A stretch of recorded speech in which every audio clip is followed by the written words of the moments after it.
Лидерите на двете најголеми политички партии СДСМ и ВМРО-ДПМН, Зоран Заев и Христијан Мицкоски, на денешната лидерска средба договорија одлагање на пописот на населението за во септември. Ова е резултат на добрата политичка волја на двете страни, а во интерес на зачувување на здравјето на населението. Само неколку часа пред нивниот договор во сите општини од државата беа извршени обуки на попишувачите. За сега не ма проблеми во обучувањето.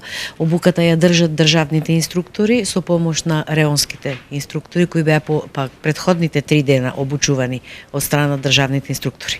Со почитување на сите мерки за безбедност во здравјето.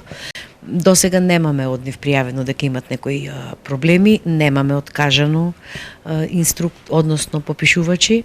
Се уште е неизвестно дали новиот термин за пописот ќе значи нов конкурс за инструктори и попишувачи или пак сега избраните и обучени луѓе ќе бидат оние кои ќе го спроведат пописот во септември.